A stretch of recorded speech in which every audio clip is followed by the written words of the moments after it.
So with that, I think we can jump right into today's bi-weekly update. We have no guest, so it'll just be the core gang, and I think we can maybe dive a little deeper into some topics. How's that sound? Sounds awesome. Great. So today's bi-weekly, starting with the usual, the rETH supply continued to truck along, and we hit just today 535,000 rETH minted. However, we did see a bit of a drop in active mini pool count. So, just on this topic, can you give a brief description about what the general rocket pool scaling roadmap is like? How are we going to take this 535k rETH and 10x that? Or roughly, what is the plan to increase our capacity? All right, cool. So actually, in terms of like the active mini pool count number going down, I'm not as worried about it at the moment. It's one number rather than a trend, and it is in the context of every other DeFi protocol being drained of all liquidity. So the fact that staking has actually been still on the up has been kind of a remarkable sort of thing. I think, and with rETH is still the rETH number is still going up, so that's also a thing as well. So I think that there's definitely context is key there. In terms of how we make that number go, our TVL go up, even further. Scaling has always been something that's much harder for a decentralized protocol. So we have to kind of think outside the box to kind of get there. But there's a few things on the horizon. So we've got two releases coming. One called Houston and one called Saturn. The timing for those are essentially next year. So Houston early next year, ideally Q1, and then Saturn kind of mid to late, but we haven't quite nailed down that yet. So those two releases. So the first one, Houston, its major deliverable is actually a governance feature rather than a scaling feature. But it does have two features in there that kind of facilitate scaling. So the first thing is it has a feature called stake ETH on behalf of, and then there's also a separate withdrawal RPL withdrawal address.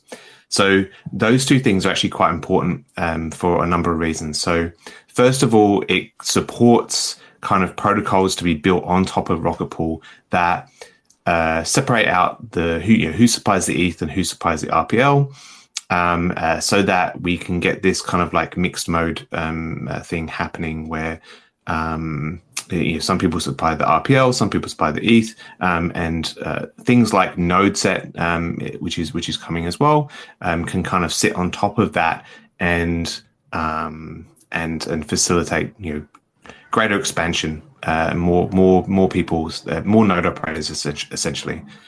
The other thing is, I think for larger stakers, particularly kind of like corporate, and I'm going to put institutionals in quotation marks.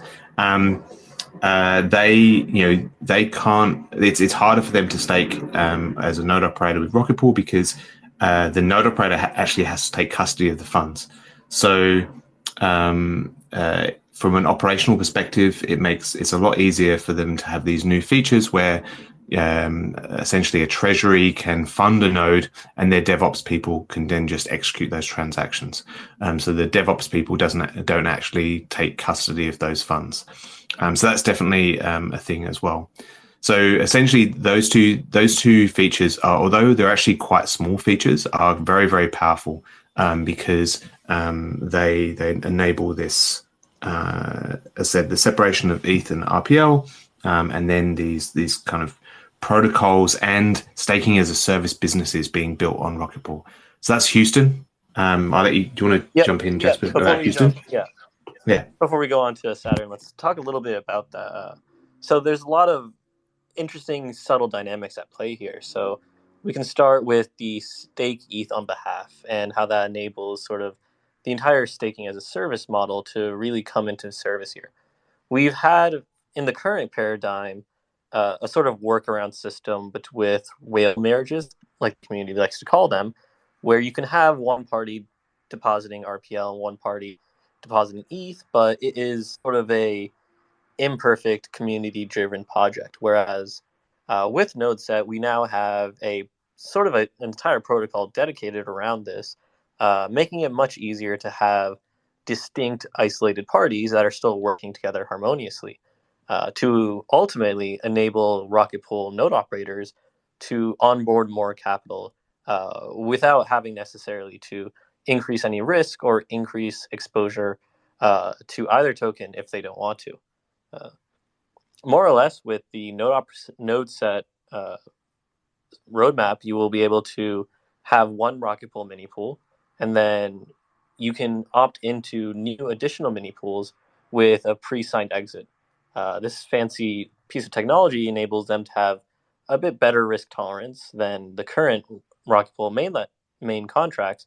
However, since this is a protocol built on top, it's almost like a Rocket Pool rollup. That's sort of like how I like to talk about NodeSet. I'm wondering how that metaphor lands with you. Yeah, no, I think that works really well. Yeah, so it does kind of like help to scale Rocket Pool in ways that Rocket Pool itself not going to say you can't really do, or it's much better to be done one layer above.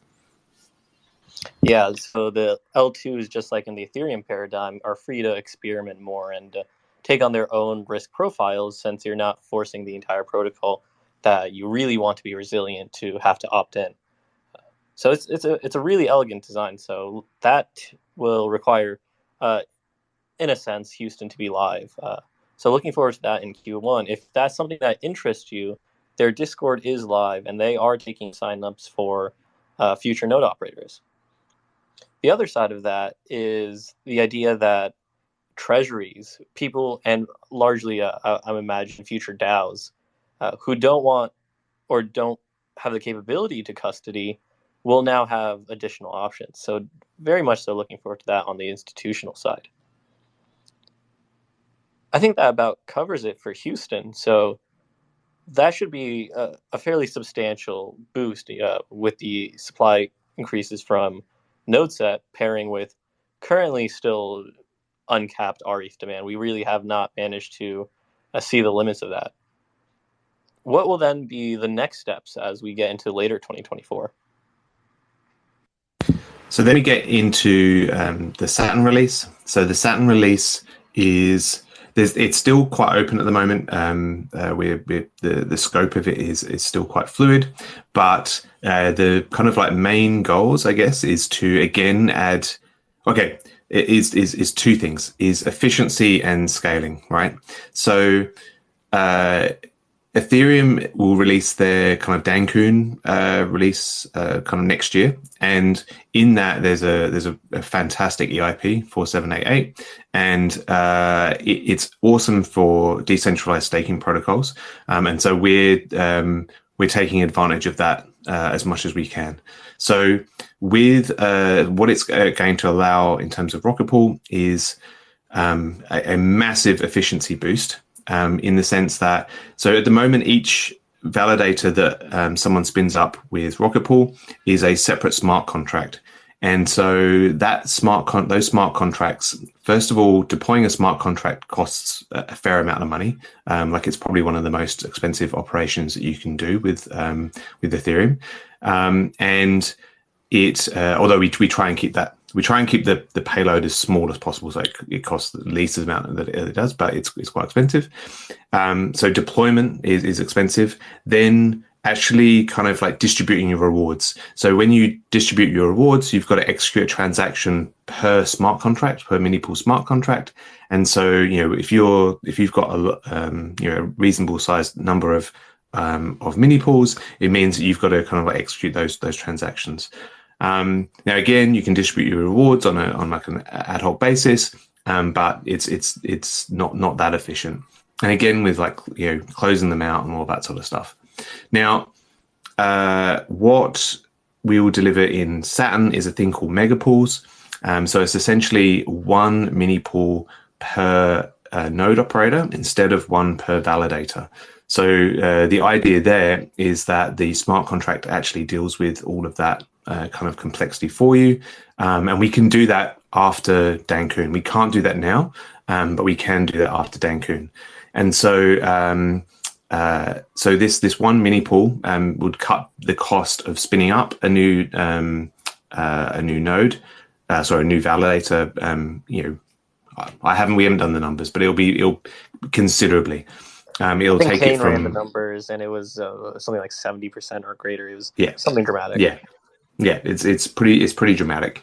And then on the distribution side as well, exactly the same. That you can now distribute your rewards more frequently, which is really important actually. So distributing rewards, if there's a node operator you're distributing, rationally you want to distribute your rewards ad hoc because you don't want to spend the gas on having to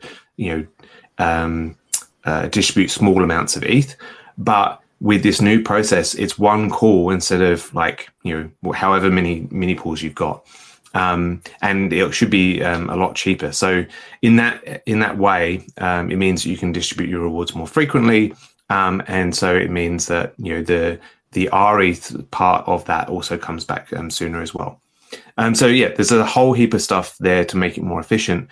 What that also does as well, like a knock-on effect of megapools, is that it makes lower bonded validators possible from an economic perspective, at least. So because we were costing so much to deploy a validator, the payback on a small bonded validator is quite large. It takes a while to do. So by using these megapools, we can actually lower that bond from an economic perspective. Now, there's a whole heap of stuff we need to do in terms of like risk profiling and whether it's going to be like a curve and all of that sort of stuff. But it's really exciting. So there's about two halves to this equation, as you said, efficiency and scale. So on the efficiency side of things, it's fairly intuitive. We will be moving from a paradigm where you have one node or a full contract per mini pool to now having just a single contract manager. So that's fairly intuitive to understand how the gas savings will be dramatic. Mega pools as a scaling thing, I think, is a bit harder for people to understand. So conceptually, instead of having all your mini pools as independent silos of capital, as they currently are, so you just have each mini pool you launch be completely an independent entity to other validators that you have launched. In the mega pools design, these validators are now all connected, so to speak. Because of that connection, we have the ability to change the bonding scheme from perhaps this current flat system where you have 16 or 8, a very stepwise function. We could perhaps change it to a curve where every validator, every additional mini pool you launch factors into your total collateral, pushing you lower and lower onto a curve, whereby each additional validator will require a smaller bond. This is also known as sublinear bonding. But this concept, in theory, makes it so that a large node operator with very many pools could have a bond far lower than the current 8 ETH minimum that we require. It's not exactly clear where this bond will flatten out. Based on some discussions in the community between Ken, Valdorf, and others, it seems like the left side of the curve, for the single first validator launched, the calculus for that is dependent on MEV theft and these sort of out-of-band issues. Whereas the extreme right side of the curve is going to be mainly focused around the limits of the Ethereum protocol, because you have such a large capital base to slash essentially as protection. the chances of an MEV theft being that large are substantially low. So it's really more of a question on what Ethereum can allow. So how does that description sit with you? And then after, could you also explain why we need to wait until late 2024 with the advent of essentially Electra for this to really be a reality? Or actually, is that even true? Do we need Electra or do we just need Dancun? Yeah, so the only thing I'd add to that description is on that far right side also is kind of like risk modeling on how much protection we give our ETH holders against these kind of unlikely but possible kind of tail risks. So that's definitely something that we need to do a lot of kind of work on or kind of thinking about and analysis on. So that's that. And Ken's already done like a massive amount on this kind of already. So yeah, we'll kind of like, we've got a little bit of time because it's a little bit, we've got until kind of like next year, but we'll work through that. So, sorry to ask a question or answer a question with a question, but what is Electra? I believe that's the one after Dancun for when we are expected to see forced exits. Right. Okay. Gotcha. So mega pools we can deliver, and this is going to depend on what the outcome of the kind of analysis happens. So technically mega pools can be done after Dancun, but whether the bonding curve stuff can, and we'd ideally like to release mega pools and this bonding curve stuff at the same time.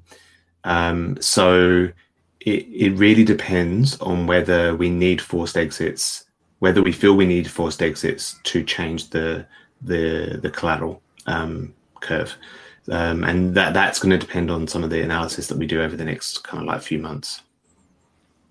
Got it. So my previous understanding was forced exits were probably going to be necessary because of the sort of incentives around megapools and the sublinear bonding. There's a form of grief vector where if a node operator starts spinning up validators and then eventually gets to the low end of the or the right end of the curve, they produce however many very low bonded mini pools they want, and then they exit all the high bonds. That would, of course, make that pool under collateralized relative to where it's supposed to be on the risk curve, because now they only have very low bonded validators. So if there's a way to get around that sort of attack vector without forced exits, that would be awesome. But also, if any listener is not familiar, forced exits is execution layer or withdrawal address triggered exits, enabling the execution layer to forcefully exit a validator from beacon chain, which in the world of Rocket Pool is a very powerful new tool. So can you talk a little bit about why actually Dancun is necessary for Megapool specifically? Yeah, and it's really to do with EIP 4788. So so at the moment, Ethereum is kind of like a train on two tracks, right? You've got kind of like two tracks underneath the train carrying it along, but the two tracks don't really talk to each other. The beacon chain has the information about the execution layer, but the execution layer has no idea about the beacon chain at all. It kind of like, it's in there. It's not aware of any validators or how it's being the consensus or anything. So from a smart contract perspective, there's no way of kind of getting the beacon chain information. And so, Rocket Pool, we've developed, ways around that using the Oracle DAO and all this sort of thing to shuttle information across.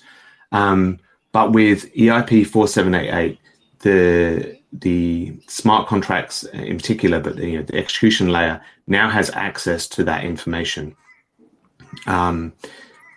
Technically it has access to the beacon state root, but from that you can then get the other information, or you've got essentially a trusted source on which to evaluate information that to make sure it was in that block at that time.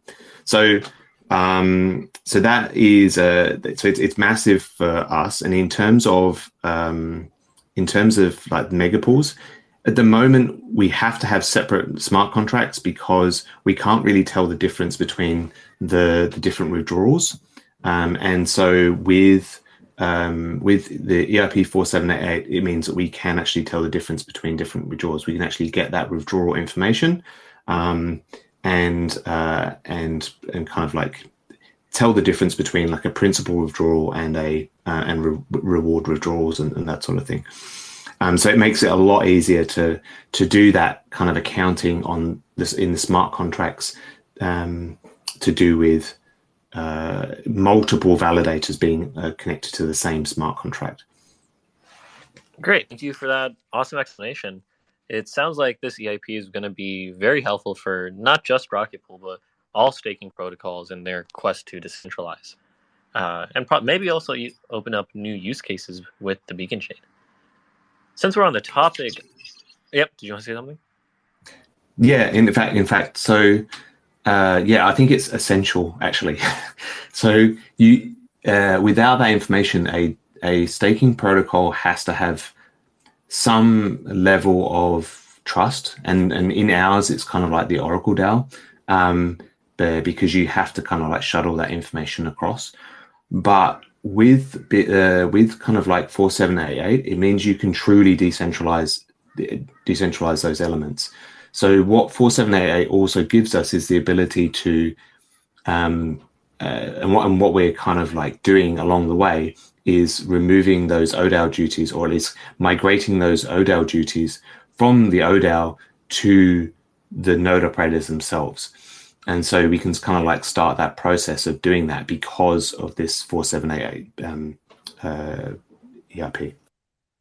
Sam Kazemian of Frax once coined a staking protocol trilemma, which it really isn't much of a trilemma, but it was sort of how the different protocols had split, where it was a kind of a pick two with permissionless validators, permissionless Oracle, and a on-chain governance. So there was not really any protocol that had fully managed all three, and to this day, none have. So it'll be interesting to see that with Dencun, Rocket Pool, to my knowledge, will be doing its best to hit all three. Exactly. So since we're on the topic of EIPs, with forced exits and beacon state root, I wanted to throw some other EIPs that have been in conversation lately, and I'm curious how you think they would impact Rocket Pool. This is, of course, coming on the back of Vitalik Buterin's recent writings on the topic.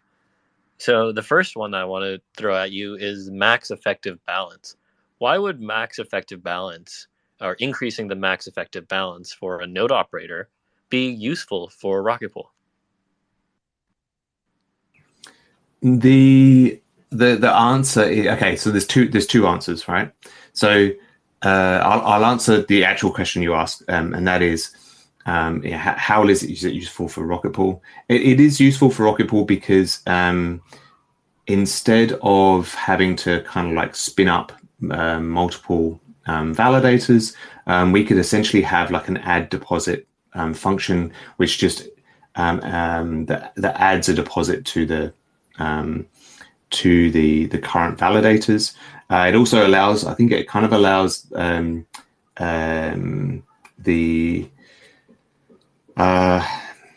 compounding of kind of like funds and that sort of thing. So those elements are kind of important for Rocket Pool. Now, in terms of its actual goal, so it's that EIP's goal is to reduce the number of validators. And in Rocket Pool's case, we wouldn't help towards that goal that much. And the reason why I say that is because Rocket Pool has a median node to validator ratio of 2, right? So the amount of the idea is that with that EIP, the idea is that large operators will consolidate their validators under a single validator rather than having multiples of validators. So they will kind of like consolidate. And with Rocket Pool, the consolidation is going to be far less, because we have such a long tail of people with like 4, 5, 2s, and then this humongous like long tail of 1s, that we're really not going to contribute that much to that goal. Maybe a little bit, but we're not going to contribute as much to that goal. But it is still useful for Rocket Pool itself. Yeah, this is kind of why I love this EIP. It achieves one major decentralization goal, which is reducing overhead on the beacon chain, while also offering a niche added benefit to very small operators. As you say, since our median node count to median validator to node count is 2, it means that a huge number of our node operators don't have compounding available to them, compared to, say, Lido, where compounding is sort of baked into the protocol. Now, rETH side of things do have the rETH token does benefit from compounding through the nature of the deposit pool.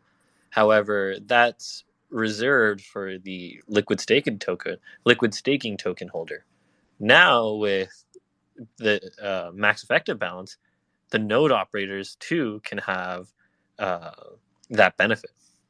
Another one of these EIPs I wanted to ask about was ejection balance, or raising the ejection balance. How would that benefit things for Rocket Pool, or how would that change things? You mean lowering the ejection balance? Yes, sorry. Yeah.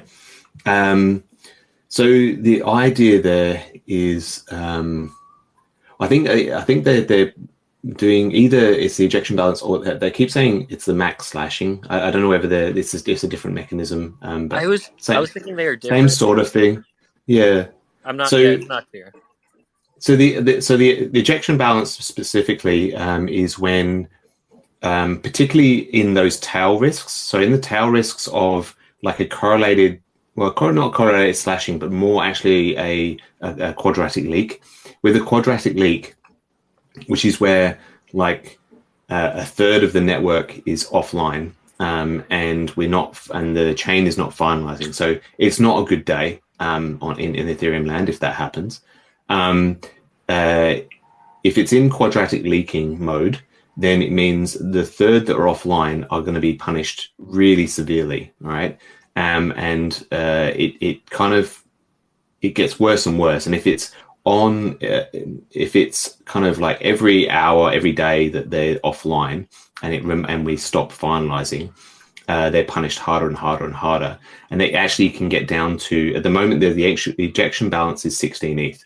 So it means that it can get down to 16 ETH before everyone's kicked out, or that 1/3 is kicked out. And then because that 1/3 is kicked out, the network then resumes because they're off, and now it takes a long time. I'll say a fairly long time for them to get down to 16 ETH.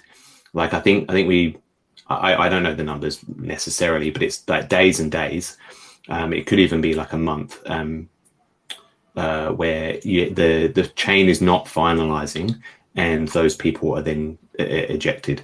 The quadratic leaking thing is kind of it's a feature that tries to get the chain back after like a very major failure, because obviously if the chain's down for an hour, if we're not finalizing for an hour, everyone is scrambling.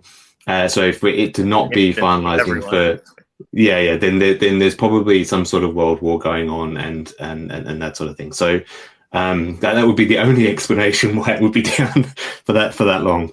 So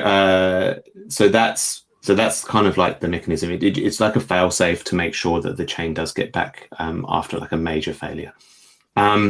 So with that, by raising the ejection balance, you what you do is raising the ejection balance. You you reduce that tail risk because you can lose less in that very unlikely kind of scenario.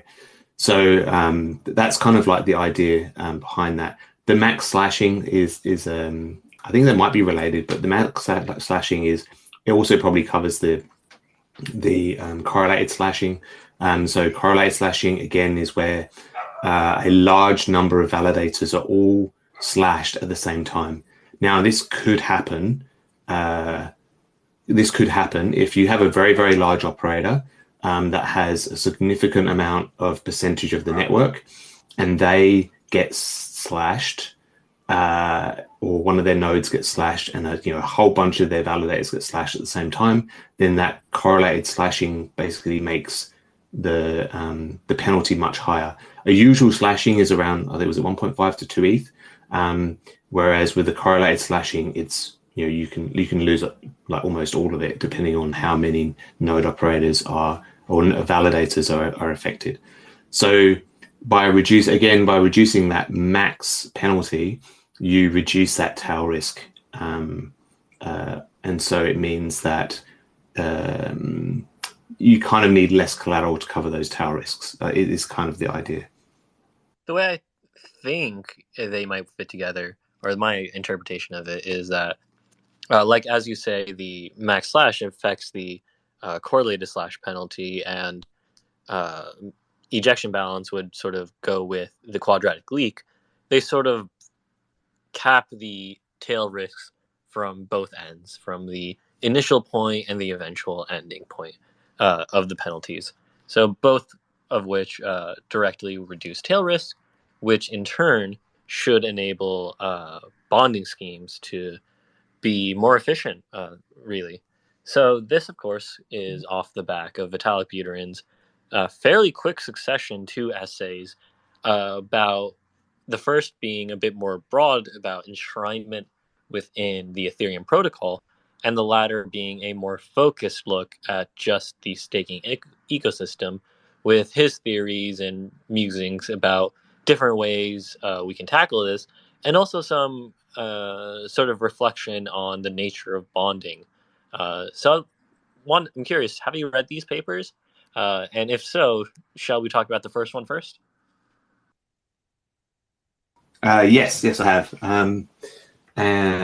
Let's talk about the first one. Yeah. So I'm curious, what are your thoughts on enshrinement in general? Now, this is something that various protocols in the ecosystem have outright stated as their goal, that they want to become the integral Ethereum level part of the spec thing for their ecosystem. So for those who are not familiar, enshrinement is the idea of something in the app layer essentially being moved into the protocol layer as part of the spec that is agreed upon by all the client teams. So yeah, I'm wondering how that concept sits with you in its various schemes. Yeah. So I guess so. Actually, the article is quite interesting in the sense that enshrinement is kind of like, I think it's like one option in there. Yeah. So because yeah, I mean, the first article was also the one that was sort of like one ecosystem by ecosystem looking at it. Yeah. Yeah. Yeah. So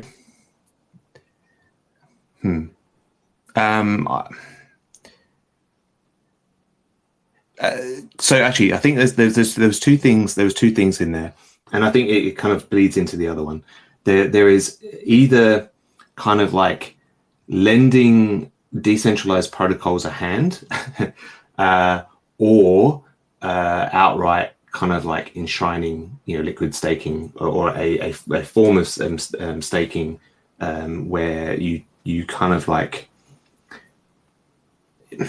It's a bit funny actually because some of the outcomes are not quite clear. And in actual fact, Vitalik's actually been really quite on the front foot because he reached out to us to comment, particularly on the second. on the second one to kind of like give feedback on the second one. And the issues that he's kind of like raised, the main issue that we're not really dealing with, or he kind of mentioned in the post, is around delegation selection.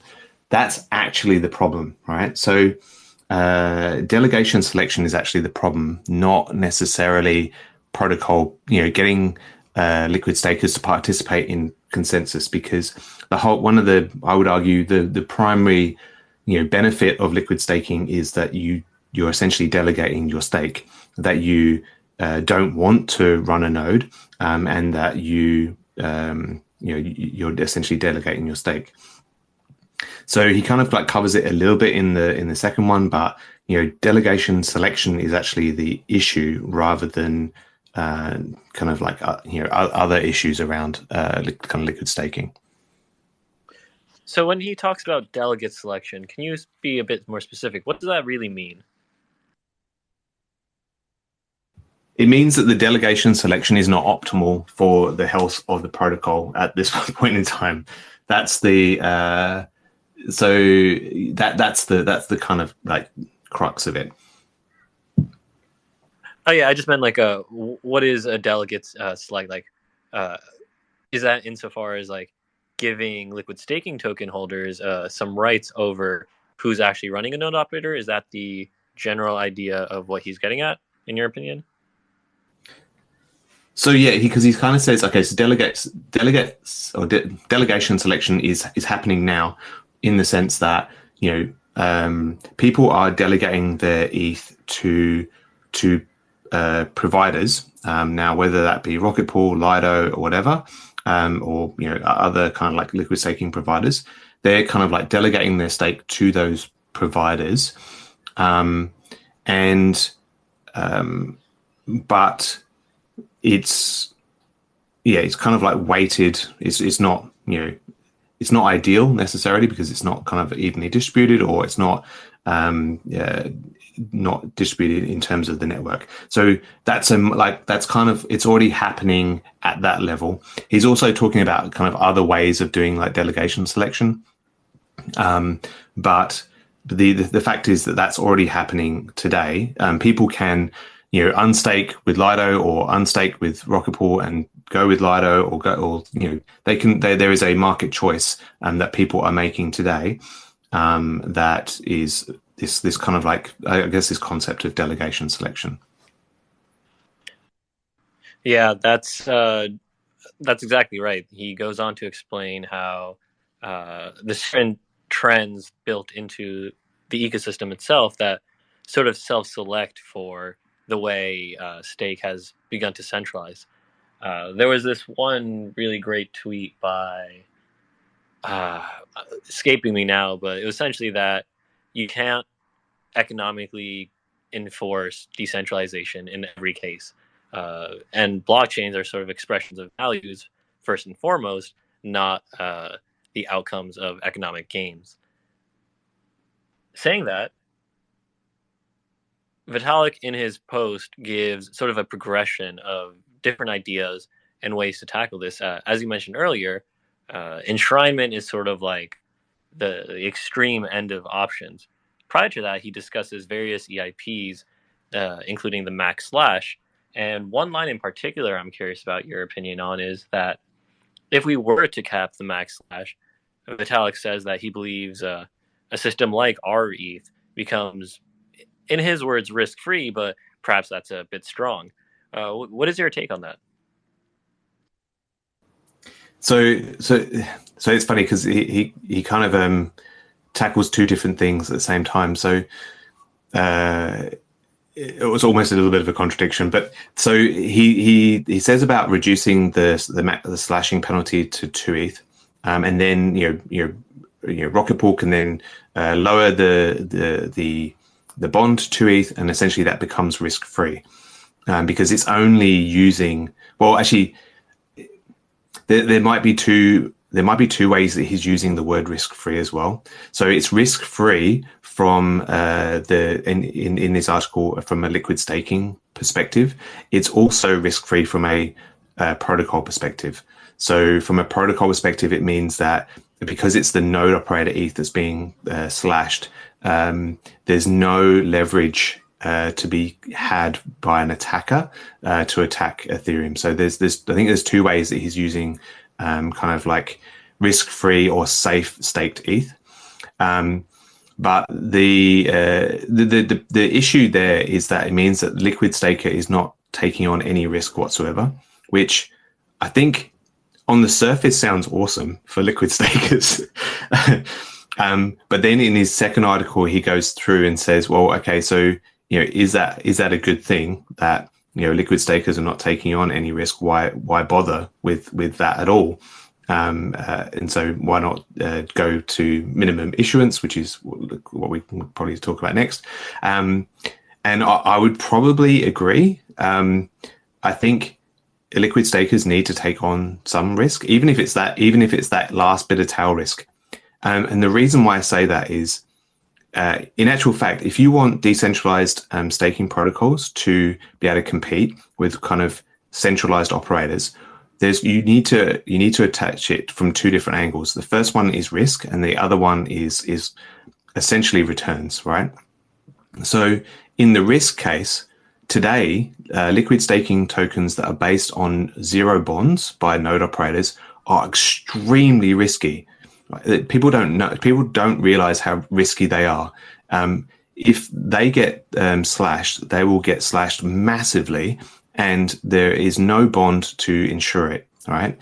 Some of them have like the insurance funds and that sort of thing, but they don't cover the amount that they're staking necessarily. Insurance, you can't cover staking operations with insurance. It's just ridiculous. Especially if you throw a client bug or any kind of correlative penalties. Yeah, that's right. That's right, exactly. So, what I've kind of said to him and that sort of thing is, I actually don't believe that reducing the slashing penalty to 2 ETH is a good idea. I do believe reducing it is a good idea. So, like reducing it to maybe 4 ETH or something like that, and having people bond up to 2 ETH. And have the other 2 ETH exposed to liquid stakers.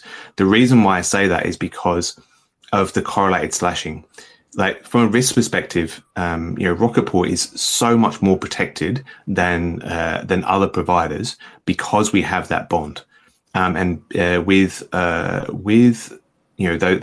correlated slashing and not necessarily as much the quadratic leaking, but definitely the correlated slashing is actually a really good benefit of going with the decentralized protocol, because you de-risk that. As I said, the median validator for us is 2. Like if one of our node operators gets slashed, it's hardly going to affect anything. And in fact, we've had several slashings, and rETH doesn't care at all. So that kind of that's actually a benefit for decentralized operators. In terms of the other side of things, in terms of the rewards, that's something that we kind of have to like deal with in terms of, ideally we would make decentralized liquid staking protocols, have more returns than centralized, but it's unlikely in this case. But ideally that would be the case, because in every known case of a tragedy of commons,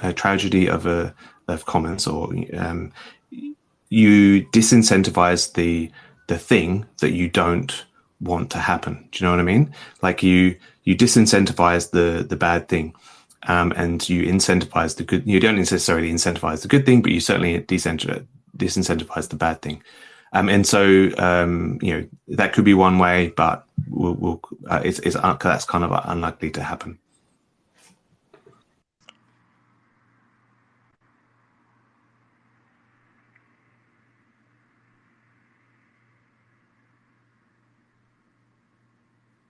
So this essay, sorry, I just had to respond to something real quick. Give me just 1 minute.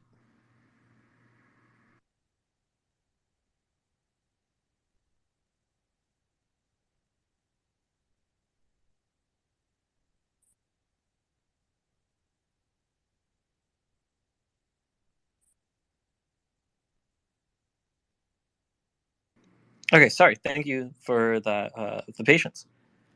So with the idea of reducing the max slash and trying to approach this idea of risk-free, I do agree that we end up letting the liquid stakers have too much of a free lunch, so to speak. Uh, he included in the essay an analysis from Danny Ryan, where I think it was Danny Ryan rather, where it was shown that if you compare a system where most of the ETH is bonded by permission nodes who are only social credit at risk, compared to one where only 5% is actual bonded ETH, the world with the 5% is actually very robust at resisting the kind of attacks that proof of stake would be under. And 5% is way lower than what Rocket Pool currently offers, with 8 being lowest at 33%. So there's a huge margin there in terms of what the protocol would still prefer, would still be okay with. In that, the previous earlier discussion we had on scaling sort of looked at things in the current paradigm without these added tail risk minimizers. Do you think this is maybe a bit out there, but if we were to see some of these changes come in with max slash being reduced and ejection balance also being reduced, that we could see maybe even lower than 2 ETH bonded mini pools? In the case that Vitalik brought, with the 2 ETH max slash, he suggested node operators doing 2 ETH. However, if we shift some of the risk to the liquid stakers, another way we can do that is through bonding reductions. I'm curious how that lands to you. Yeah, I'm anything that reduces the barrier of entry for new node operators, because I've kind of said that, the way that you get kind of like a decentralization is to lower the barrier of entry, lower the barrier of entries, both on a technical level and on a capital level, because what that means is you can almost it's the long tail that creates decentralization. Like there's always this power law of wealth within society, or power law of anything basically. And so you're going to get people staking a lot, but then it's the long tail that creates this decentralization, and then which leads to, and decentralization is just a mechanism to get the stuff that we want out of Ethereum, which is censorship resistance, credible neutrality, and all of this sort of thing. If you have that long tail, then you get those characteristics that we want for Ethereum that make it possible for it to be this global, truly global kind of like financial, non-financial platform. So that's kind of the most important thing. But so lowering that barrier of entry is really important. There is some practical concerns around like the economics of lowering it like so low in terms of, again, kind of just the ROI on a node. So at 1 ETH, we're all hoping that ETH might be worth a little bit more in the future. So maybe that won't be a problem. But as of today, the economics of spinning up a node and that sort of thing, it starts to run out the lower and lower that you go. But at the same time, that bonding mechanism can be pretty low. I mean, 1 ETH is definitely possible. Let's just put that into a bit of perspective. The lower the bond gets, there's two major benefits. One is, as you just mentioned, that lowering the barrier of entry to that first one really enables more people to join the party and contribute to the true tail risk resistance. The other side of the equation is scaling the rETH supply and how much capacity the protocol can onboard. And once we get into these very low bonded mini pools, the multiplier on rETH growth per node operator ETH becomes massive. So taking the base case of 16, the OG, Rocket Pool mini pool, when we had a 16 node operator ETH come in, that enabled 16 rETH to be minted. It was a 1-to-1 ratio. If we now fast forward into a world perhaps with the 2 ETH / cap introduced, and we have LEB1 with the bonding curve instituted, one node operator ETH does 31 rETH. And if we were to take the original 16 ETH, that would enable 496 rETH to be minted versus the original 16, or a 31x multiplier on potential rETH supply growth. So it's these kinds of multipliers, I believe, that will, within the next couple of years, enable Rocket Pool to really have to struggle or deal with the idea of an internal cap, assuming the rETH demand is there to keep up. But yeah, I think that's a nice, hopeful way to cap off the little discussion on these EIPs and Vitalik's recent essays. Yeah, I totally agree. The kind of changes that we can make going forward to that kind of like bonding curve will have to kind of like trade off between the two. But I think with those changes that they're proposing, that would be an absolutely amazing boon for us. We have one question coming in from WAC. Have you thought about how RPL is going to work at sort of the extremes of this new bonding curve model? To be honest, I haven't had time to do that at the moment. It is something that's on my mind in terms of it's something that we need to kind of like deal with and figure out. But I haven't gotten into the kind of like depths of it yet. I think it's going to be a pretty complicated topic. Just for reference, if we kept with the current model, if you had 1 ETH LEBs, that would mean that the node operator puts in 1 ETH and then 3.1 ETH of RPL to a 3-to-1 ratio of RPL exposure to ETH exposure, which is perhaps a high margin, but that's just my personal opinion. It's definitely going to require a lot of community feedback and research about what we think is optimal. Yeah, that definitely is. But I think also, so it's going to be interesting the next couple of like Houston. So after Houston, so what we kind of like see in that kind of like RPL space that comes out of that as well might influence things a little bit downstream. But we definitely need to discuss all of that.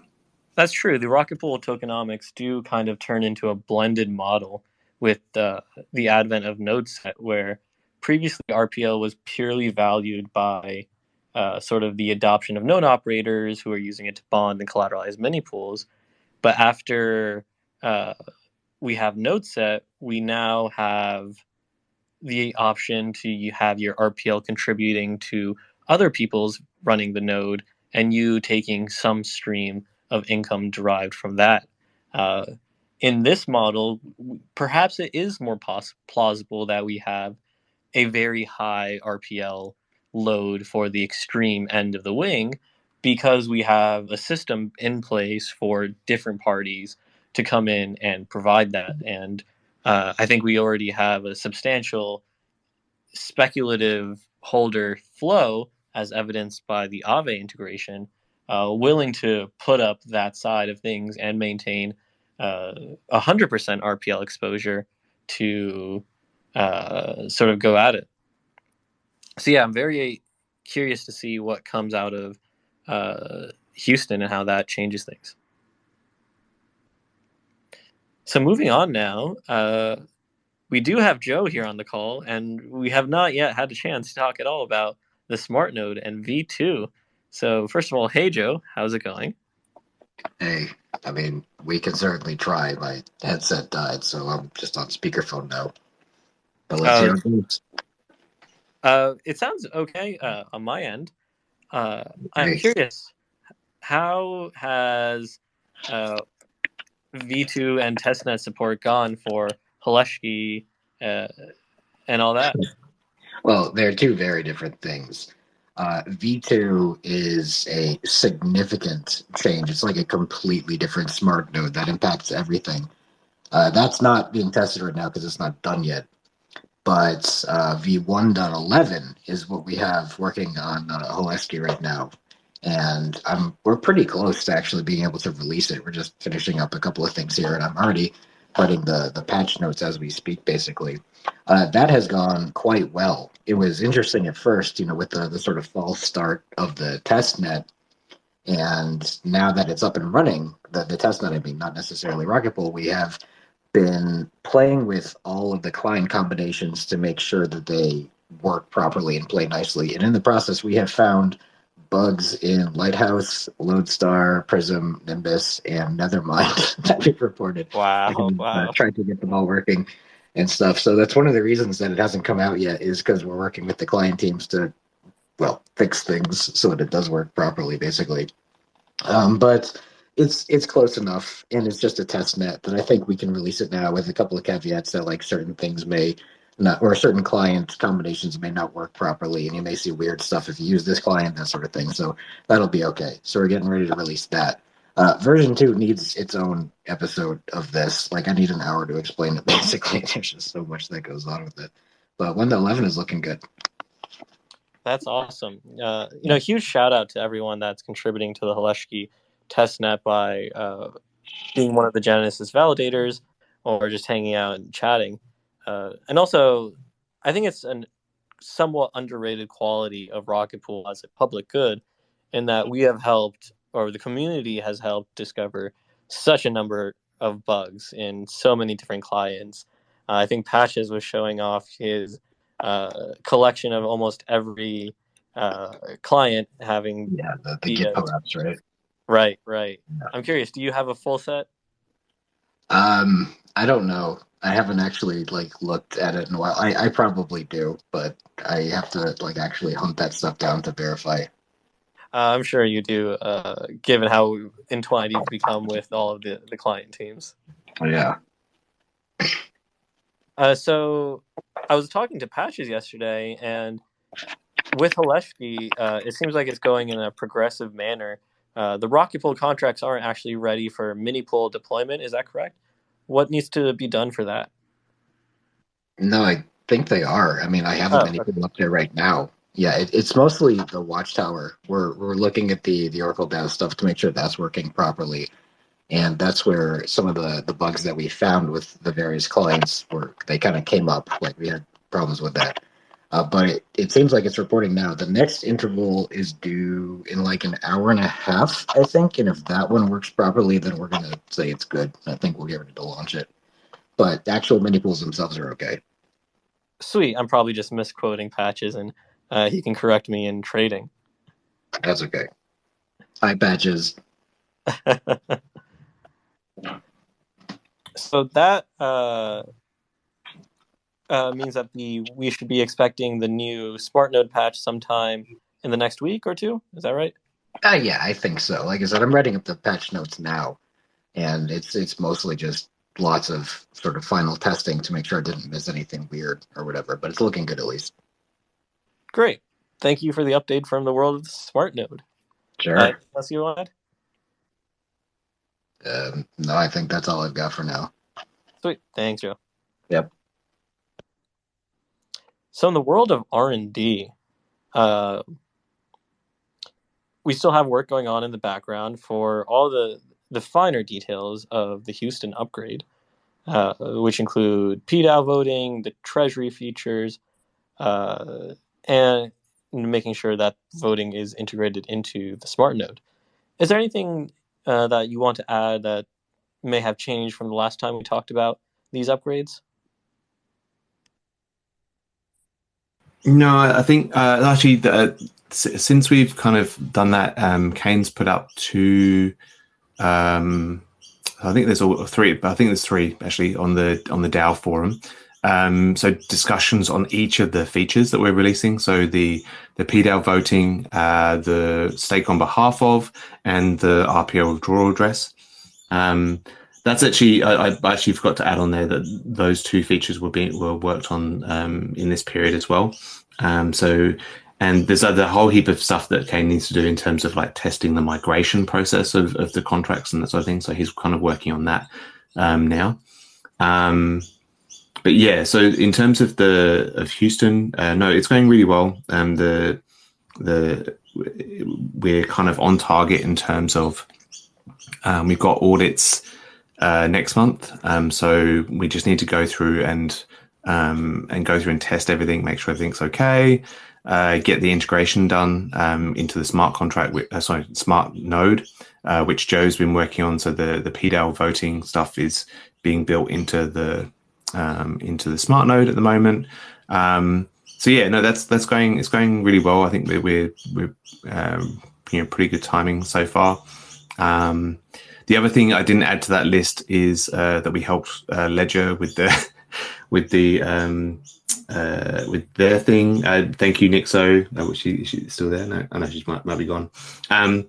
For pointing that out. I think she managed to kind of front run us by like a few hours in terms of like it was live. It was live. Oh, at least we were told it was live. And then about 2 hours later, Nixo posted that it was live. So it was like, okay, cool. We'll get on that.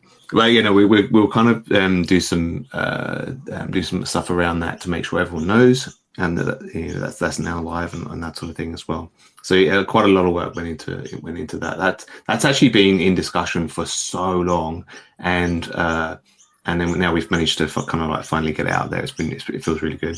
The Ledger discussion had been going on forever, and sort of like at first it was one of those like in trading, like when Ledger, when X type of things.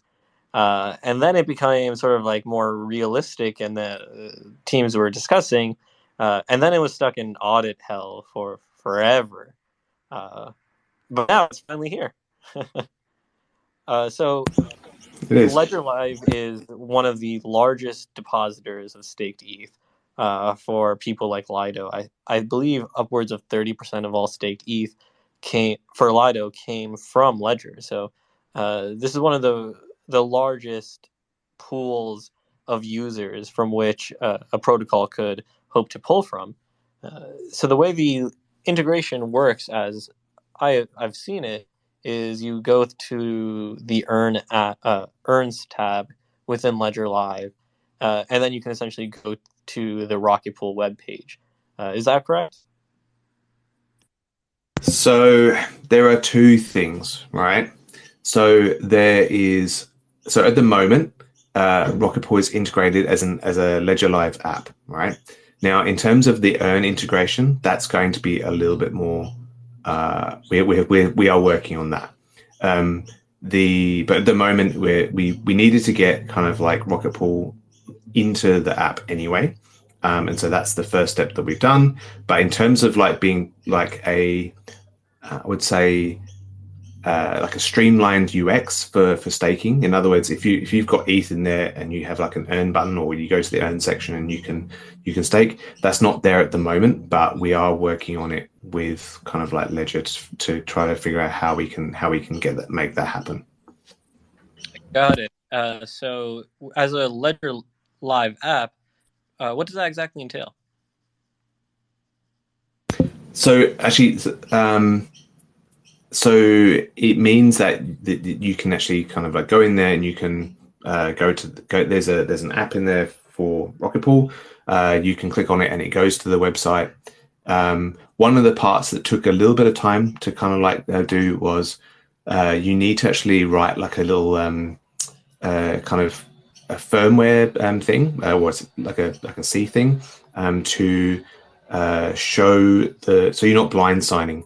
So the actual Ledger device itself uses this kind of like plugin that we've developed to interact with our website and smart contracts and it shows the right information. So we had to kind of like develop that, and Kane developed that, and then we had to get that audited and all loads of stuff. So that's why it's kind of like taken forever to kind of like do.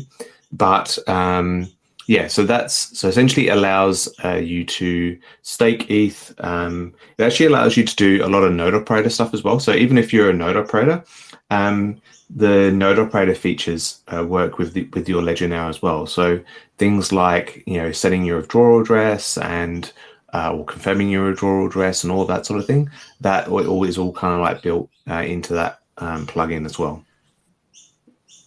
Awesome. With the size of the Ledger brand, this is a great step forward.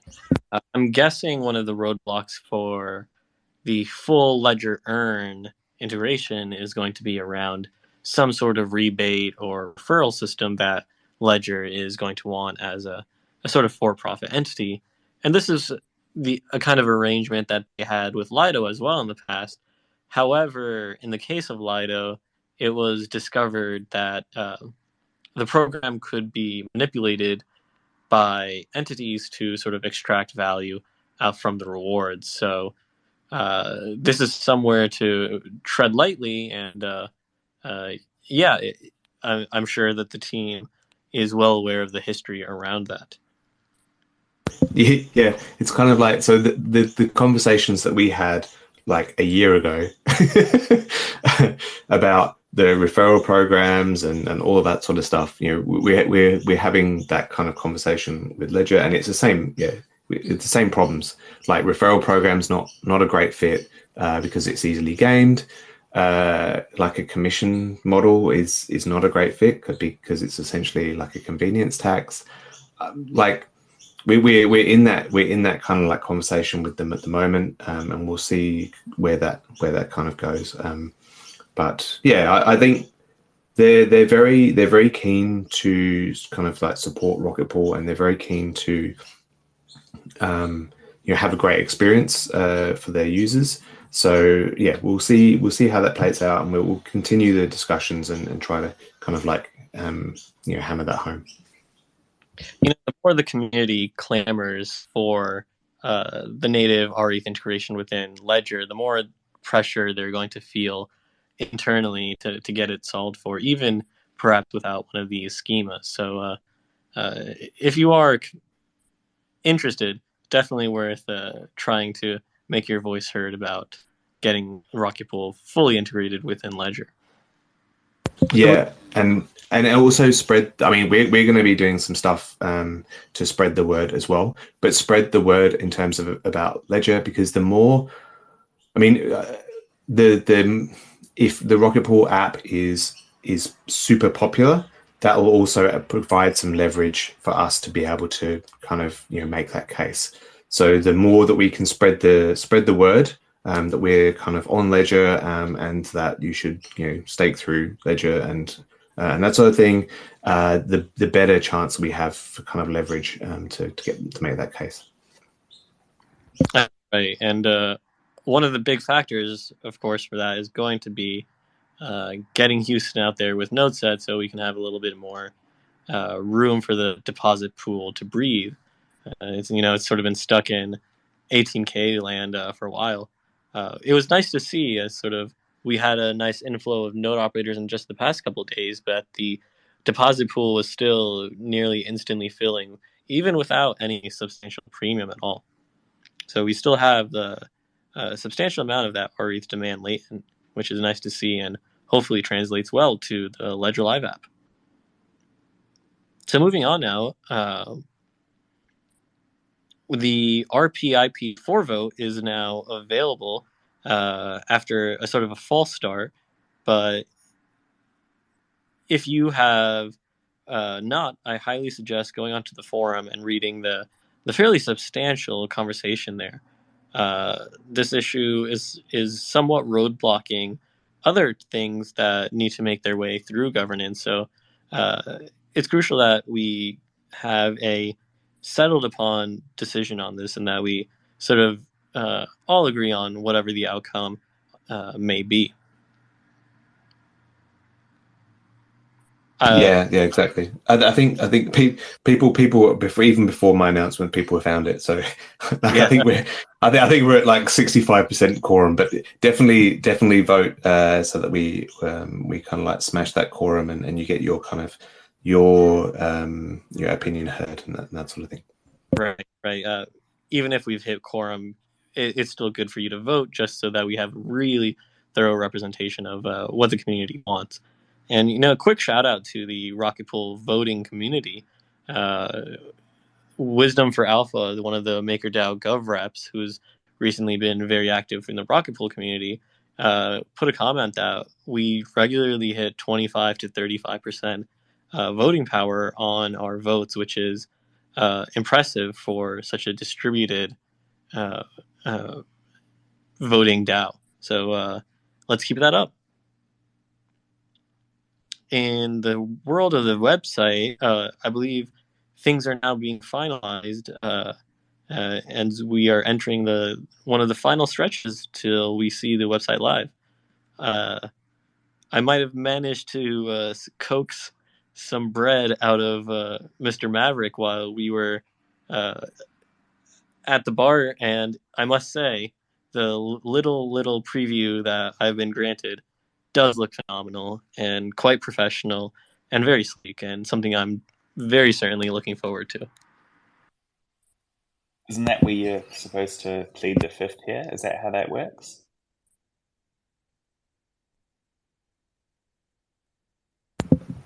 Yeah, busted. So no.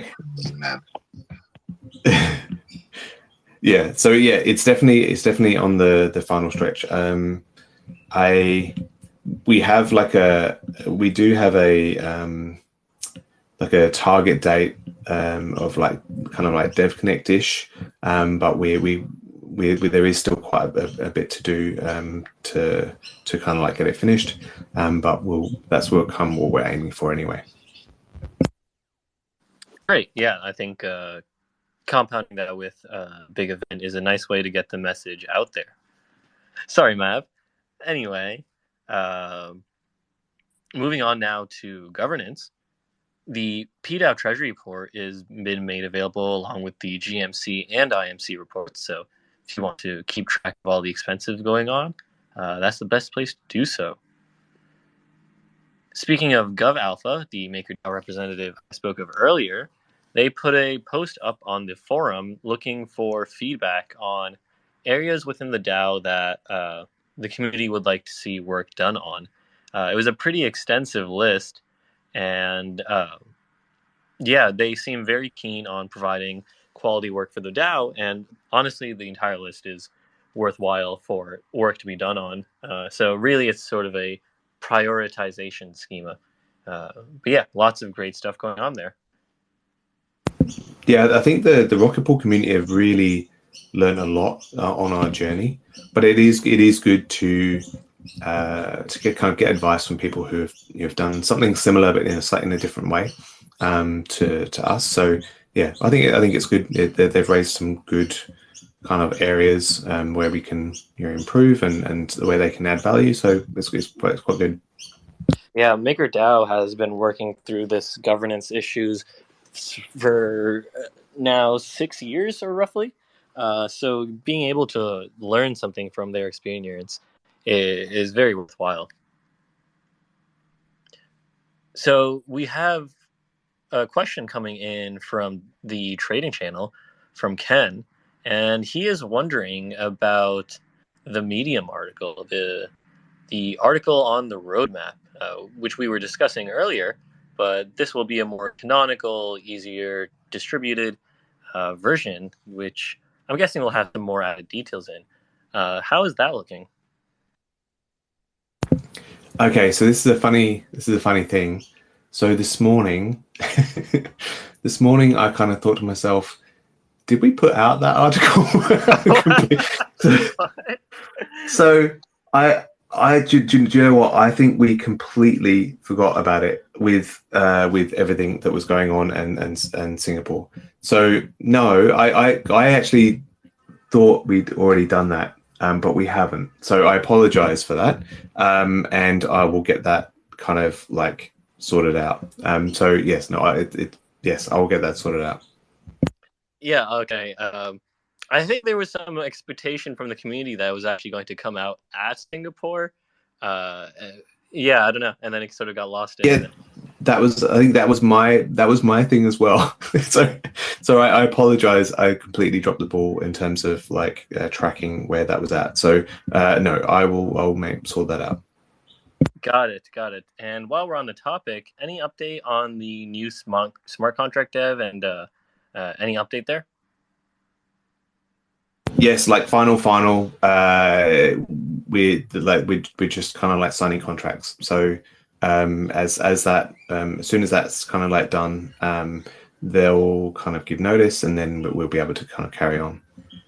Got it. Or at least we'll have a start date, and that sort of thing. Right. Got it. Looking forward to that. So here is something that recently hit the interwebs, but I don't think yet has quite made quite a splash in the community, is 2 new RPIPs from Kane, specifying things that will be released with Houston, hopefully, and that is the ability to propose independent ETH stake on behalf and an RPL withdrawal address. So these 2 changes are pretty crucial for creating a system that allows separation between parties for RPL and ETH. If you have an RPL provider, you would sort of want them to be able to receive the RPL rewards independently and have ETH rewards flow independently themselves. And also, some operators may, for whatever reason, perhaps their ETH is in a tax advantage account, whereas their RPL is not. Perhaps they want to keep everything as separate as possible. So these 2 RPIPs are essentially just formulations of the concepts from Houston. Is that correct? That's correct. Yes. Yeah. So it's to get those out there so that we can kind of have some, community discourse about it, and make sure that that's, that's good with the community, I guess. Yes, it's nice to have them out as early as they are, because now we have a lot of time for people to look at them, make sure they are properly up to snuff before we even get close to when they are going to be needed. Yeah, I mean, in terms of the process, it's out for public discourse now. The RPIPs have been written, and so, or drafted, I should say, and so any kind of like input, we can adjust as we go, and then at some point, we'll have a PDL vote to ratify those things into the protocol. Great, thank you to Kane for taking the time out to write these out. Elsewhere in the governance world, Rocket Pool DeFi has recently launched a site and YouTube channel, and they're looking for feedback on how to optimally build out their offerings. So if you have opinions, I suggest go read that thread and leave a comment. Their website, I believe, is rpdefi.com, but don't try that. I suggest you actually go find the proper URL. You can also get there with the tiny URL, and you can find these in the Discord with a command that Val most certainly will know. But the DeFi sheet is wonderful, and it tracks essentially all of the major rETH integrations and the APRs you can get from them, as well as a little bit about the risk associated with each protocol. So big shout out to Kent Philly, who maintains the website with a GMC grant. So now I think that rounds out the section on governance, and it is rpldefi.com. Thank you, Wack. So moving on to the world of integrations, there is some cool stuff going on these couple of weeks. Exodus Wallet has announced support for rETH liquid staking. So make sure you do your own research. But if you happen to use Exodus, you can now find rETH there. Liquid is a pretty cool protocol. So there will be a rocket fuel episode, I believe, coming up between WAC and Mage Style, who is a representative of Graviton protocol. Hopefully soon, according to WAC, depending on scheduling. But he has sort of self-sponsored a liquidity campaign utilizing Bunny protocol and Liquis.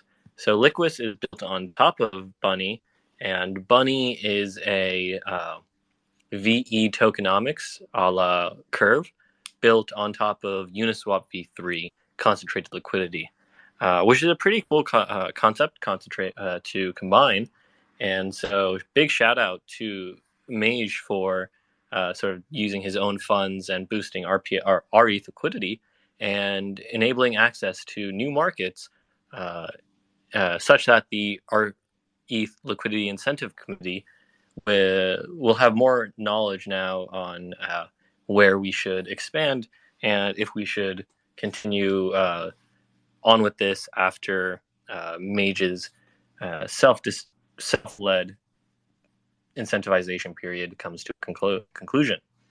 But yeah, if you are looking for a new source of yield, the Bunny pool is currently doing quite well and has attracted some pretty large LPs, notably from Sommelier Finance, which we actually had as a guest on the Twitter space quite a while ago, but perhaps we should have him back on. But yeah, that is Liquis protocol built on top of Bunny. We also had Equilibria, another protocol on top of a protocol.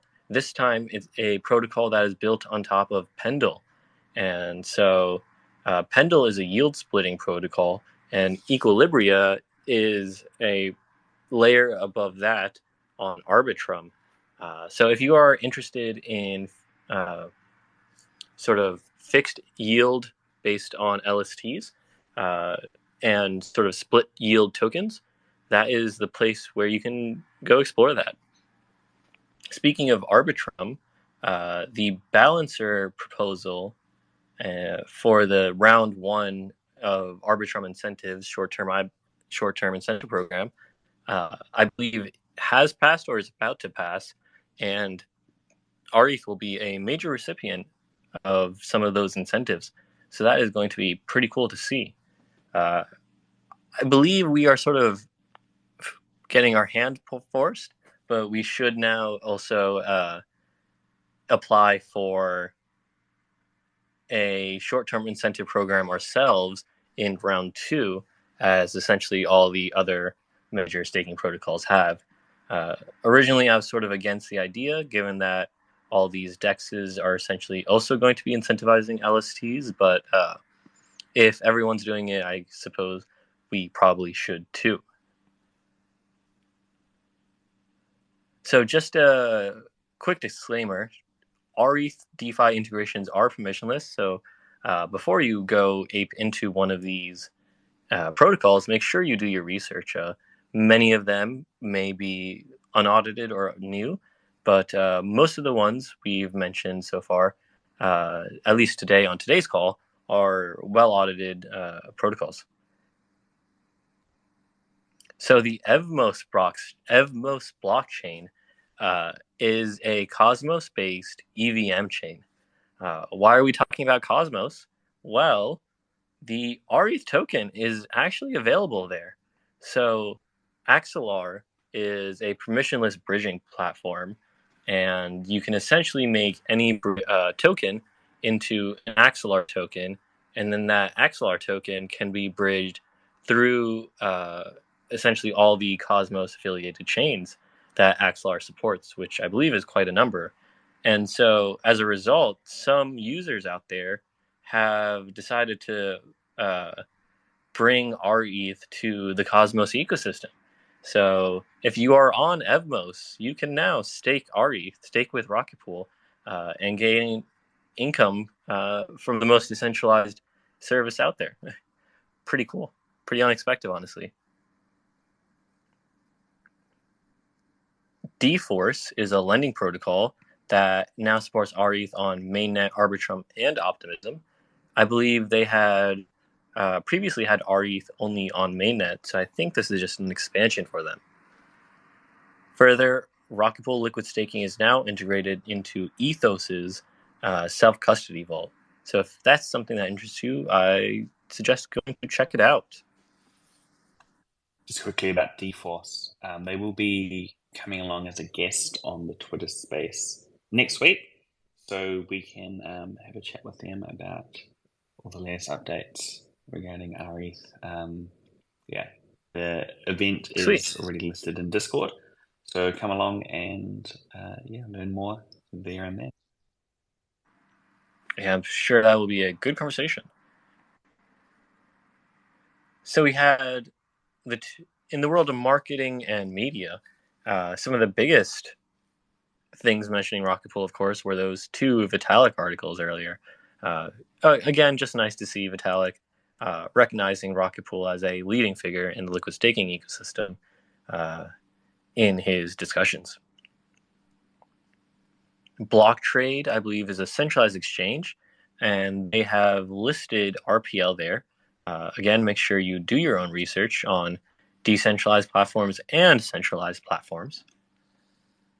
Component is another platform that has now added rETH into their liquid staking dashboard, so go give that a check out. Same deal here. It's likely we'll get Component along maybe in a couple of weeks and hear a bit more from them. It sounds like they were keen to potentially get some feedback from the community. If anyone is a bit of an rETH power user, they were keen to get some input. So watch the space, and we may be hearing a bit more from Component in the not too distant future. Awesome. Last week's call featured the guest from Connext. Connext is another type of bridging protocol, but unlike Axelar and Hop, Connext is a burn and mint type bridge. So rETH tokens will have representations of them minted and burned on other chains as needed.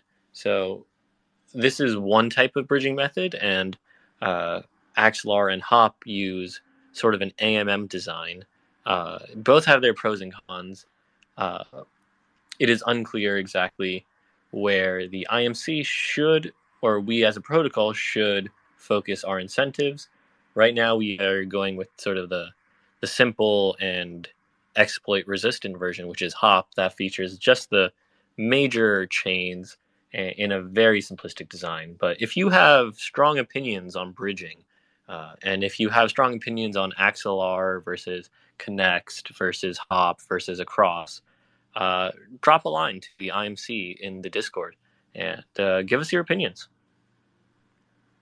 Yeah, that's definitely something that we're seeing quite a lot of at the moment in terms of we're being approached by pretty much every cross-chain bridging technology provider, and so we're trying to collate all that information so that we can put that out there for the community to kind of digest as well. But yeah, so the way there's obviously there's trade-offs with each method, and then so it really is kind of looking at those and seeing if there's a problem to solve there, or is there a better method going forward. There's a few things that we need to unpack in terms of that. Yeah, it's very much so not clear to me at the moment what is the best solution.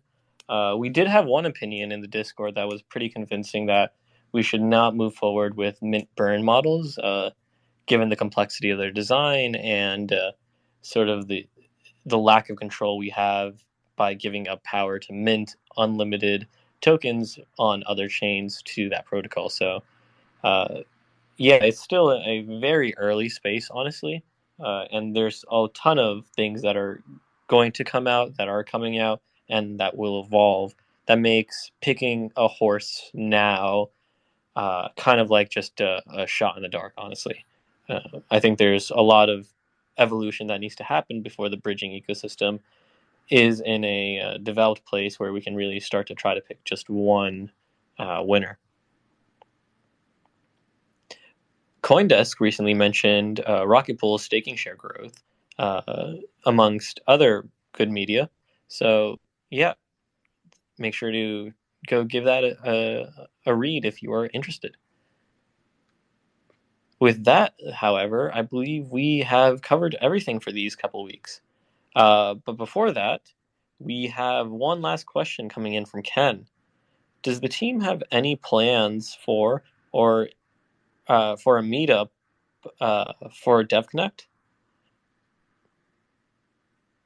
So we're going to be at DevConnect. We're actually finalizing who's going. So I don't think the whole team is going to DevConnect. I think it's going to be a subset of the team. So we will have a kind of like meetup. At this stage, we haven't kind of organized anything. When I say a meetup, it will be like we don't necessarily do anything formally. It's more like a casual sort of get together, but we'll do something like that at DevConnect. Yes.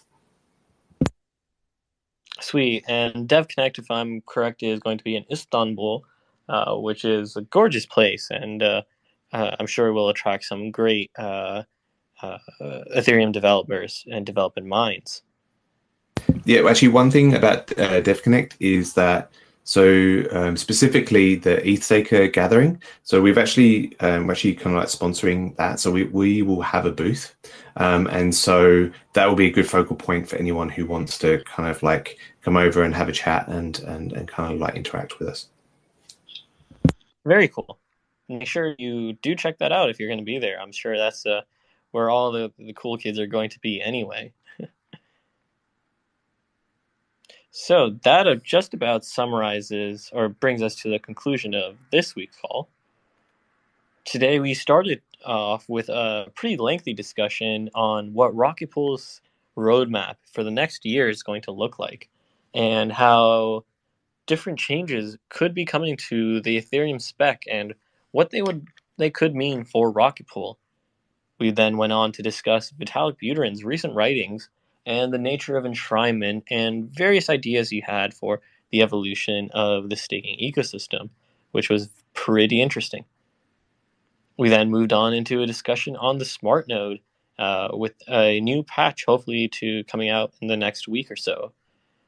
We also talked a bit about the Haleshi testnet and the great people who are working on making that possible, reporting bugs to the different client teams, and yeah, providing a good public service. If you have not, make sure you go vote on RPIP 4, or so rather the the voting strategy the protocol should use as the basis of RPIP 4. The GMC finished a recent grant round and started and opened the new one, but I believe that has now closed. But yeah, so if you want to, make sure you get involved and leave comments on different bounties. We then talked about governance, how the reports are now available for the different subcommittees. There was discussion around Gov Alpha's different protocol initiatives and what the community would like to see. Kane posted 2 new RPIPs, one focused on RPL withdrawal address and the other on ETH stake on behalf of. Kent Philly is looking for feedback on the Rocket Pool DeFi site. And there is active discussion going on again on RPIP 4 that I recommend reading before you go vote. In the world of integrations, we had a ton of new stuff, including the community-contributed Liquid protocol on top of Bunny, Exodus wallet, Equilibria protocol built on top of Pendle on Arbitrum, Evmos blockchain, a Cosmos-based chain, has rETH in the form of Axelar ETH. And if you have opinions on different chain or bridging solutions, make sure you drop a line in the Discord. Next week, we will be featuring dForce, a lending protocol that now supports rETH on Mainnet, Arbitrum, and Optimism. In terms of media and marketing, we had some centralized exchange listings, including Block Trade for RPL. We had Component, who will soon be a guest will soon be a guest to talk about rETH, which is recently added to their liquid staking dashboard. Lastly, CoinDesk had an article mentioning Rocket Pool's recent staking share growth. That brings us to the end of today's call. Thank you all for joining. Hope to see you on the next one. Thank you very much, Jasper. Thank you, everybody. Cheers. Cheers. See ya.